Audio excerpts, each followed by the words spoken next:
ವಿಜಯಪುರದಲ್ಲಿ ಸರ್ಕಾರದ ವಿರುದ್ಧ ಬಿಜೆಪಿ ಟ್ರ್ಯಾಕ್ಟರ್ ರ್ಯಾಲಿಯನ್ನ ಮಾಡ್ತಾ ಇದೆ. ರೈತರ ಹಲವು ಬೇಡಿಕೆಗಳ ಈಡೇರಿಕೆಗೆ ಆಗ್ರಹಿಸಿ ಮೆರವಣಿಗೆ ಮಾಡಲಾಗ್ತಾ ಇದೆ. ಟೋಲ್ ಪ್ಲಾಜಾದಿಂದ ಅಂಬೇಡ್ಕರ್ ಸರ್ಕಲ್ ವರೆಗೆ ಈ ರ್ಯಾಲಿ ನಡೆಯುತ್ತೆ. 15 ಟ್ರ್ಯಾಕ್ಟರ್ಗಳಿಗಷ್ಟೇನೆ ನಗರ ಪ್ರವೇಶಕ್ಕೆ ಅನುಮತಿಯನ್ನ ಕೊಟ್ಟಿದ್ದಾರೆ ಎಸ್ಪಿ. 40 ಟ್ರ್ಯಾಕ್ಟರ್ಗಳಿಗೆ ಅನುಮತಿಯನ್ನ ಬಿಜೆಪಿ ಜಿಲ್ಲಾ ರೈತ ಮೋರ್ಚಾ ಕೇಳಿದೆ.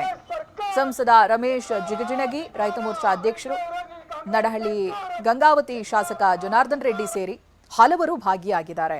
ಗಮನಿಸ್ತಾ ಇದ್ದೀರಲ್ಲ, ಇದು ಟ್ರ್ಯಾಕ್ಟರ್ ರ್ಯಾಲಿ ವಿಜಯಪುರದಲ್ಲಿ ನಡೀತಾ ಇದೆ. ಸರ್ಕಾರದ ವಿರುದ್ಧ ಬಿಜೆಪಿ ಟ್ರ್ಯಾಕ್ಟರ್ ರ್ಯಾಲಿಯನ್ನ ಮಾಡ್ತಾ ಇದೆ. ರೈತರ ಹಲವು ಬೇಡಿಕೆಗಳ ಈಡೇರಿಕೆಗೆ ಆಗ್ರಹಿಸಿ ನಡೀತಾ ಇರುವಂತಹ ರ್ಯಾಲಿ ಇದು.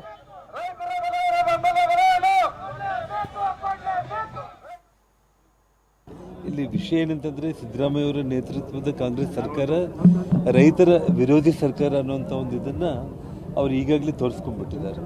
ಇವತ್ತು ಇಡೀ ಕರ್ನಾಟಕ ರಾಜ್ಯದಲ್ಲಿ ಎಲ್ಲಾದರೂ ಕೂಡ ತಾವು ಒಂದು ರಿಸರ್ವಾಯರ್, ಒಂದು ಬ್ಯಾಲೆನ್ಸಿಂಗ್ ರಿಸರ್ವಾಯರ್, ಯಾವುದೋ ಒಂದು ನೀರಾವರಿ ಇಲಾಖೆಗೆ ಸಂಬಂಧಪಟ್ಟು ಒಂದು ಸಣ್ಣ ಒಂದು ಭೂಮಿ ಪೂಜೆ ಮಾಡಿ ಇಂಥದ್ದು ಈ ರಾಜ್ಯಕ್ಕೆ ನಾವು ಮಾಡಿದ್ದೀವಿ ಅನ್ನುವಂಥದ್ದು ಇವತ್ತಿಲ್ಲ. ಬರೀ ಸುಳ್ಳು ಗ್ಯಾರಂಟಿಗಳ ನೆಪದಲ್ಲಿ ಅಧಿಕಾರಕ್ಕೆ ಬಂದು, ಅದು ಕೂಡ ಚುನಾವಣೆ ಏನಾದರೂ ಬಂದರೆ 2-3 ಕಂತನ್ನು ಹಾಕೋದು, ಓಟ್ ತಗೊಳ್ಳೋದು ಬಿಟ್ಟರೆ ಜನರನ್ನು ಸಂಪೂರ್ಣವಾಗಿ ಅವರು ಮೋಸ ಮಾಡಿರುವಂಥ ಸರ್ಕಾರ ಇದು.